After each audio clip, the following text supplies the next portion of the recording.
You're standing in your dream home, beautiful kitchen, the perfect backyard, and that master bathroom you've always wanted. But there's a catch: you can barely afford to furnish it, you're eating ramen for dinner, and the idea of any unexpected repair sends you into a panic. That's what we call being house broke, and today, we're going to make sure it never happens to you. This is the Finance Virtuoso channel. If you're new here, hit subscribe and the notification bell for the best money tips and tricks. Today, we're diving into one of the biggest financial decisions you'll ever make: buying a house. Specifically, how to avoid buying too much house. Isn't it crazy how we can spend hours obsessing over paint colors and countertops, but barely any time figuring out how much house we can actually afford without wrecking our finances? Here's why this matters so much. A recent study showed nearly 1/3 of homeowners regret spending too much on their house. That's millions of people lying awake at night, stressed about making their mortgage payments. But it's not just the mortgage that breaks the bank. When your house broke, it means you're struggling to save for emergencies, cutting back on retirement contributions, missing out on life experiences, stressing over every unexpected expense, and possibly even hurting your relationships due to financial stress. Just recently, I spoke to a couple, let's call them Alex and Jamie. They bought their dream home last year, and on paper, they could afford it. But they didn't consider the reality of rising utility bills, increased HOA fees, higher than expected property taxes, the cost of basic maintenance, or the new furniture they needed to fill their place. Now, they're working extra jobs just to keep up. That's not living the dream, that's living a nightmare. Rule number 1, the 28 to 36 rule. Let's talk about the first rule, the 28 of 36 rule. Think of this as the gold standard when it comes to mortgage lending. Here's the breakdown. 28% of your gross monthly income should go toward housing expenses. 36% is the max for all your debt payments combined. Let's make this practical with an example. Meet Sarah and Mike. They have a combined income of $72,000 per year, or $6,000 a month. They've got a car payment of $300, student loans at $400, and credit card minimums at $100, bringing their total debt payments to $800. Now let's run the numbers. 28% of their $6,000 income gives them a max housing payment of $1,680. 36% of $6,000? That's $2,160 for total debt.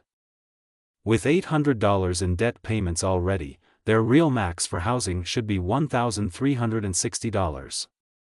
That $1,360 has to cover everything: the mortgage principal, interest, property taxes, insurance, and any HOA fees if applicable.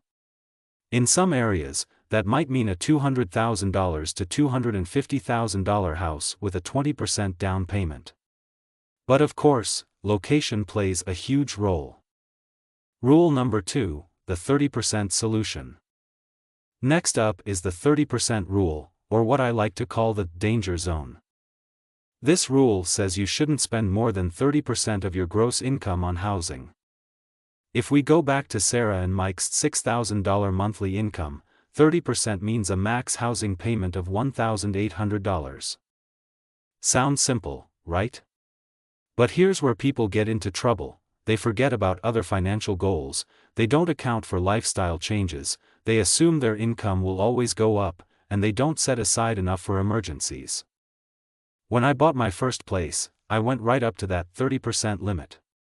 And you know what happened?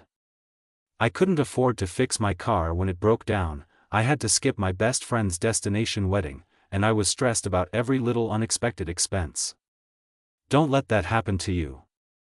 Rule number 3, the 25% method. Now, my personal favorite, the 25% method. This is Dave Ramsey's rule, and while some people think it's too conservative, I call it the sleep well at night approach. the key difference? This rule uses your take-home pay, not your gross income. Let's break it down. Sarah and Mike's gross income is $6,000 a month, but after taxes, they're left with about $4,800. That means their max housing payment should be $1,200. Now, I get it, some of you might be thinking, that's impossible in my area. But don't worry. There are ways to make it work. Here's where we get creative. 1. House hacking. Rent out a spare room. Turn part of your home into an Airbnb. Find properties with mother-in-law suites. 2. Location hacks. Consider up-and-coming neighborhoods. Look at neighboring cities with lower prices. Research areas with good appreciation potential. 3. Down payment strategies. Save aggressively for a bigger down payment. How sit to save on rent while you save up? Look into first-time homebuyer programs. Before you choose which rule to follow, remember these often forgotten expenses. Maintenance, 1 to 3% of your home's value annually. Utilities, usually higher than in apartments. Landscaping. Home improvements. Property tax increases. Insurance premiums. Here's my framework for choosing the right rule for you. 1. Run the numbers. Calculate your numbers for each rule.